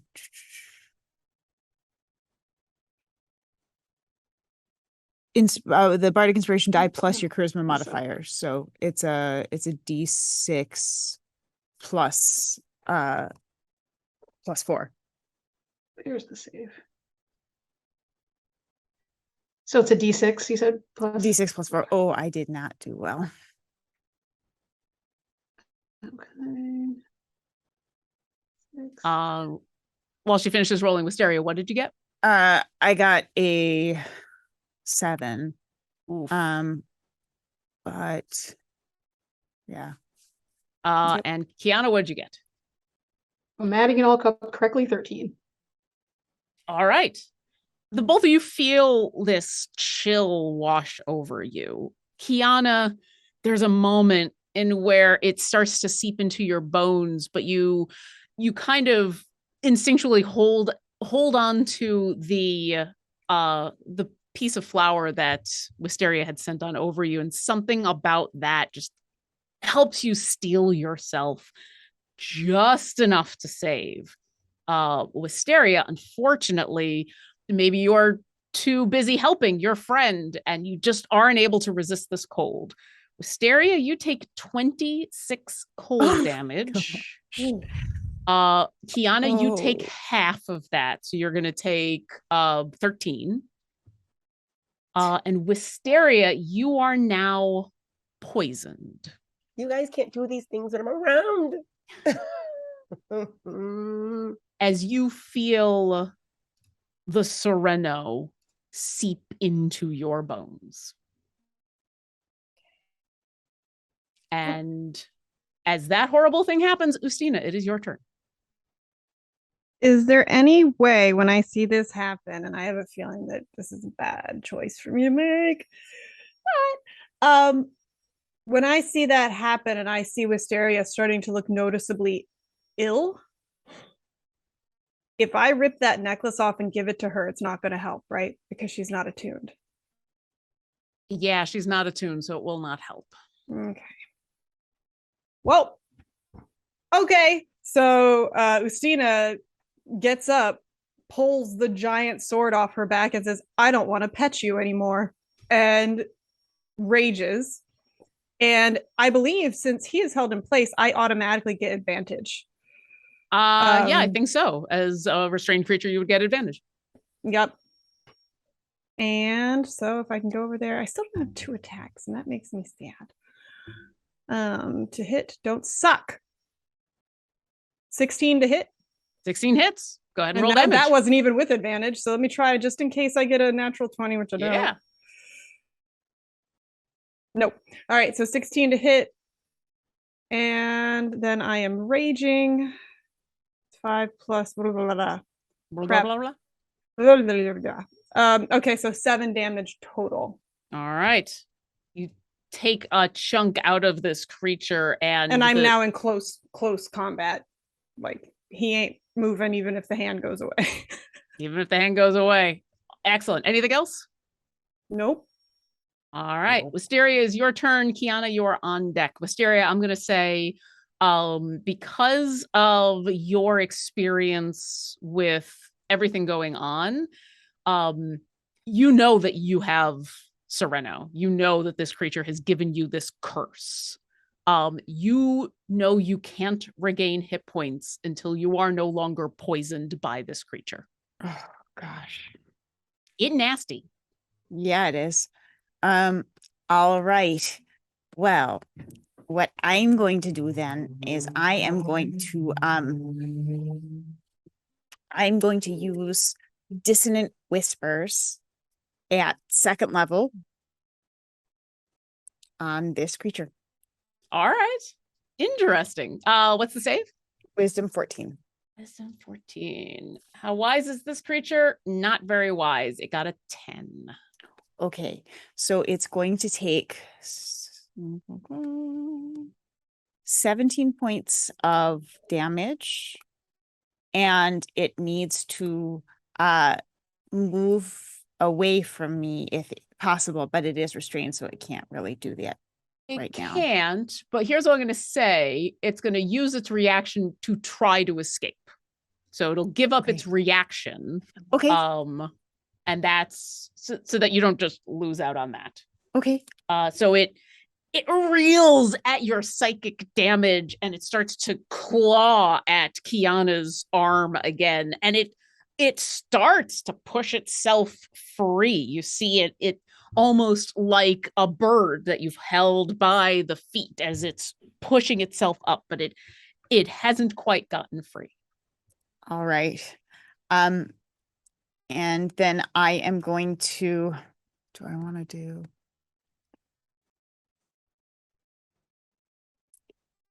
I'm going to move to a safer location.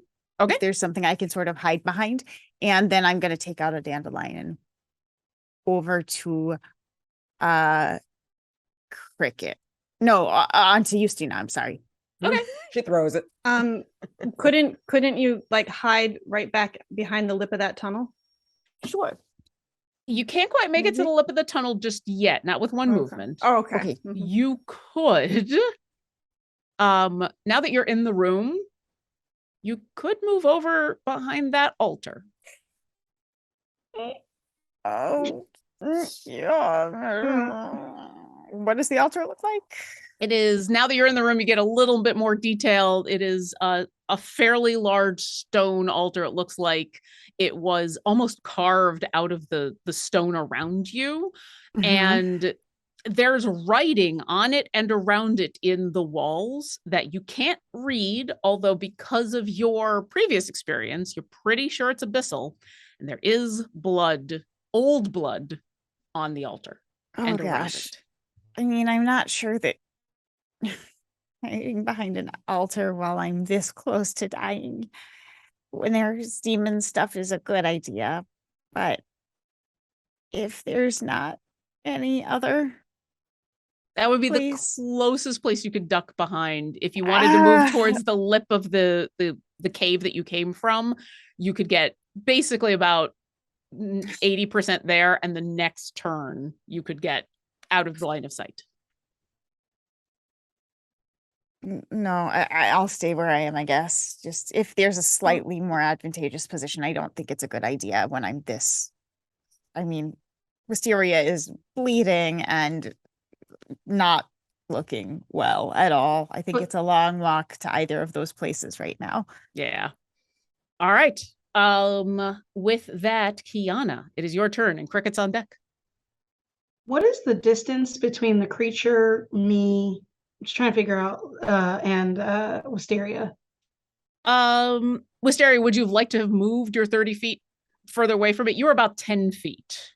I'll start move with. back a little bit, but not that. I'll stay close enough that the group is not too far away. Okay. So let's say within 30 feet of your friends, 40 Sure. feet of the creature. Okay.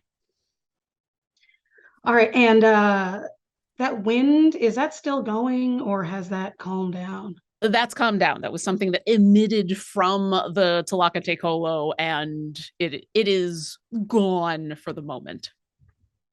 All right. I'm also not doing great, not feeling well at the moment. I am going to cast Fog Cloud to create sort of a curtain of fog closer to the lip of the entrance and try to block basically between the creature and where Wisteria is, and then join her there. If that makes Okay. any sense.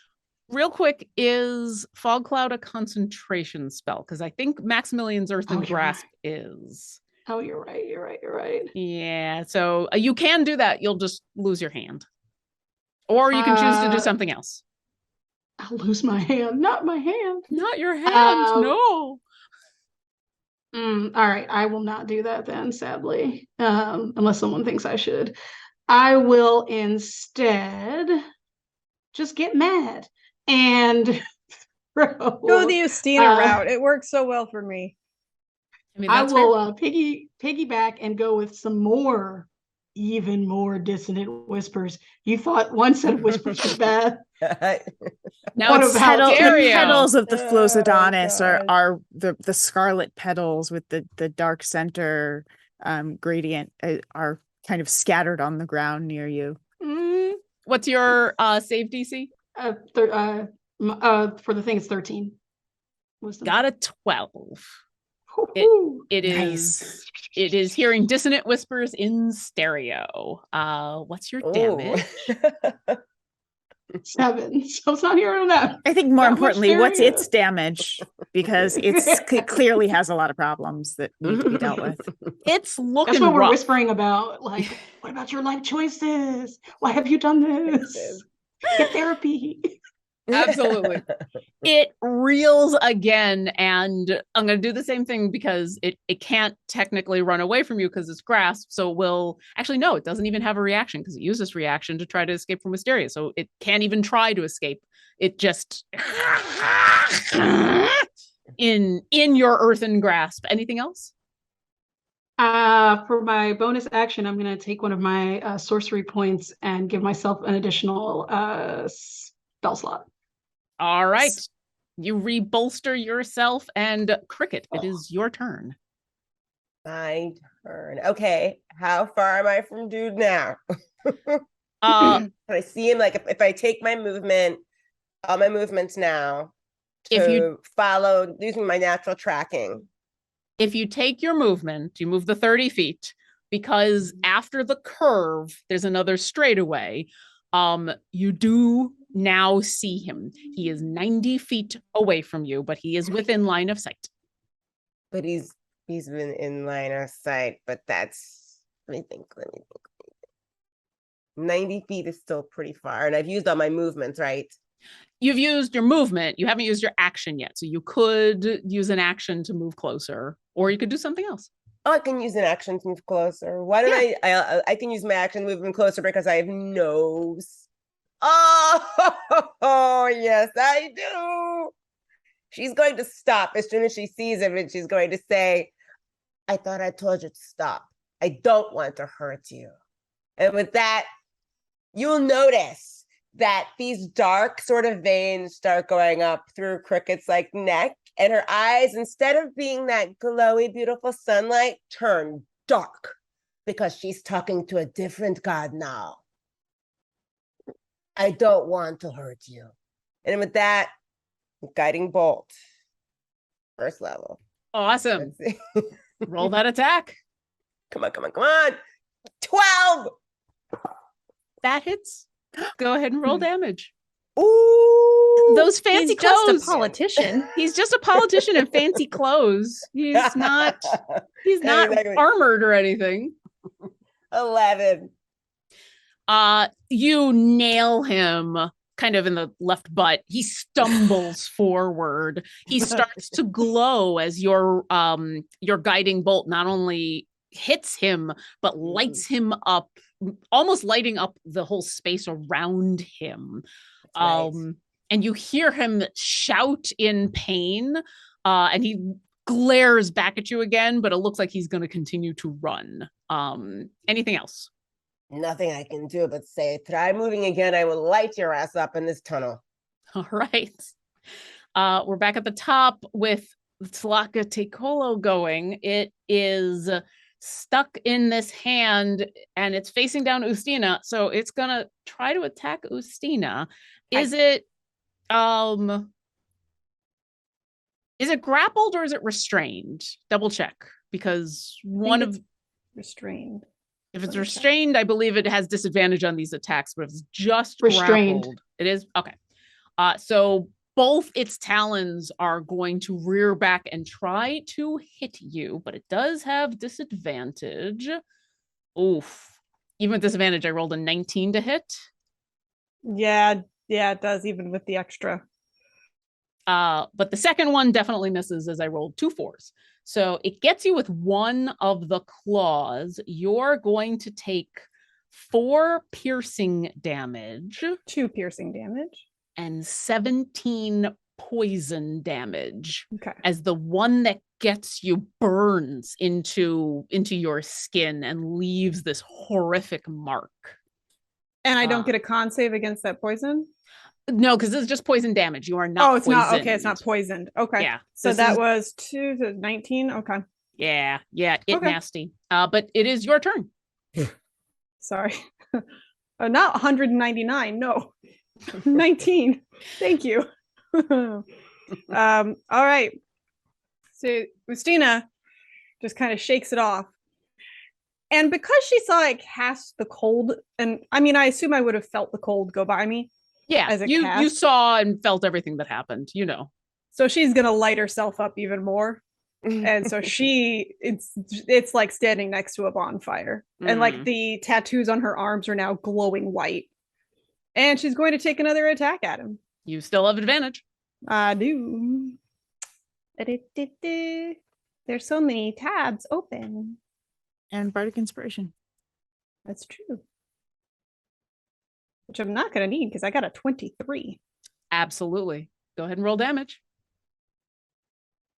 It's going to be 8 damage. Not that much. Where do you hit this thing? I am going to go because I have the giant slashing sword. I cannot pierce. It's not going to work. I would go for the wing and try to like shear off the wing. Shear off one of the talon. You go for the one that caught you. The one that hit me. That hit you. Mm-hmm. And you slice clean through, shoulder to shoulder, down through, as the arm falls off and this creature screeches. The arm hits the ground, and almost as soon as it hits, it turns to this horrible black ichor and starts to steam and dissolve. As Kiana, you, through the Maximilian's earthen grasp, feel the creature screaming and writhing as it begins to melt and turn to this horrific tar, smelling of brimstone and something horrific as it dissolves into nothing. As yes, you have slain this creature. As you stand over the remains of the Talakate Kolo and you hear the relieved sigh behind you of Serapio, Wisteria, as this creature dissolves away, you're still injured, but you feel the poison abate. As with this demon gone, there is no longer a curse upon those that it has cursed.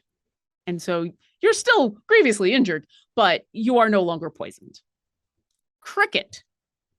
Can they hear, like, out of nowhere when they realize that they've killed this monster, can they hear like this really bizarre cackle from down the tunnel that Ustina would recognize as, oh no, she's turned? I'm gonna say yes because of what happens next. As this is happening, Cricket, and you launch this guiding bolt, hitting the tiefling as they are running away, and you call out that you don't want to hurt him. Don't make me. Don't make me hurt you. You hear another voice. But I will. And suddenly there's a woman standing in front of him, dressed in a gorgeous red and orange flower dress that almost drags on the floor, has giant sleeves. Her hair is done up in this elaborate, gorgeous style that has flowers in it, but her face is severe and angry, and her fist reaches back and socks Itzmin directly in the face because she had advantage on her roll, and so she hit. And Itzmin stumbles and reels and falls to the ground unconscious. As you walk forward, you see the fuming face of the woman you recognize from the drawings listed as Mom. And she looks up at you and says, "Are you with this piece of crap? I knew he had something to do with. Do you know where my son is? What is going on here?" I do. Follow me. And with that, Cricket's going to beckon to her and then turn and start moving as fast as she can without losing this woman back to where her friends are. You see that she takes a moment to grab Itzmin by his collar and is dragging him behind her as she follows you. I like her. I did too. She comes around the corner, and the two of you and the unconscious Itzmin come around just as the last of this ichor is dissolving into nothing. As Wisteria, you feel the Sereno leave you. She takes in the scene with anger and horror, and then her eyes lock with Serapio, who has given off this relieved sigh and now looks at her and says, "Mother?" And he starts to get to his feet, but she has dropped Itzmin and run to his side, and the two of them embrace in a hug. And we're going to pause there. And the next time we get together, we'll pick up here and let you close out a few things in San Sidlan. But yes, you have destroyed the Talaka Ticolo. You have freed this poor man from being taken over by the demon.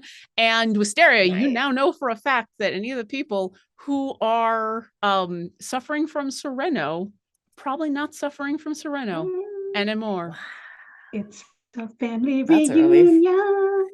Family reunions. That was awesome. All right, let's go around the horn and let everybody know where they can find more of your awesomeness in the same order that we did at the beginning, starting with Alicia. Hey everybody, I'm Alicia Marie. You can follow me on all socials at Alicia Marie Body. I'm doing all sorts of Halloween stuff now, but RPG stuff, anything other than that, just find me on socials. Thank you. I'm Erin Roberts. You can find me on Twitter as Narelle, Nirele. I will be at Big Bad Con later this month. If anyone's going to be there, it would be lovely to say hi to folks. I am Jen Kretschmer. You can find me on Twitter as @DreamWisp. You can find me streaming on Twitch as DreamWispJen. On Tuesdays, I am on Children of Erte with Lauren and Alicia and all sorts of other wonderful people. Fridays, I am here. There are some other really cool things that are coming up that I will be able to talk about soon. I am an author, a performer. I'm the creator of the Accessibility and Gaming Resource Guide, which you can find in my pinned tweet. I'm a disability consultant. I've got, there's lots of interesting things happening coming up, so please check them out. And also, please, I'm an author and a voice actor for Anansi's Tapestry of Lives. We're really proud of what we have created there, so please check out the Kickstarter and support it if you can. It's going to be awesome. Find me on socials at the Opera Geek for the reason that I am a professional opera singer, but also a voice actor. And maybe if you support the Kickstarter, I don't know, you might find out a little bit more about that. Just saying. Anyway, I stream on my channel at odd times right now. Ooh, I also get super blurry at odd times right now, but definitely Sunday and Tuesday, where we are going through the adventures of Dad and Boy, aka God of War, in preparation for God of War 2, which I'm extremely excited about. God of War, childhood trauma. God of War, conquering toxic masculinity to become a good father. But yes, you can find me on socials there, and I always announce if I do surprise streams. So there you go. And I've been your humble DM, Lauren Urban. You can find me on Twitter as OboLauren. You can find me in the greater Pacific Northwest area, occasionally actually playing the oboe, like I will be doing tonight. Yeah, right after this, I get to explain to a whole bunch of classical musicians what I was doing for the last 2 hours. It's fun. They love it. Thank you so much to our producers for all of their work behind the scenes so that we could just focus on entertaining each other and entertaining you.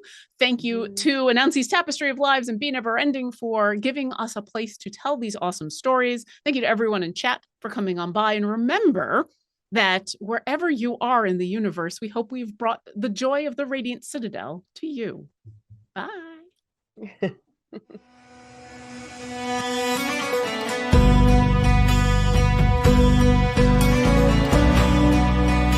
With Silas on your side, all things are possible through love. Violence, the endless tune of my preferred song. Longbow will cost you an extra on account of the danger I'll be putting myself in by making a bow twice my height. I am now convinced it's something far more potent. It's a ritual. Don't make faces just because we're kids. Adults like you always think we won't take their shirts off their back or the fancy sword from their scabbard.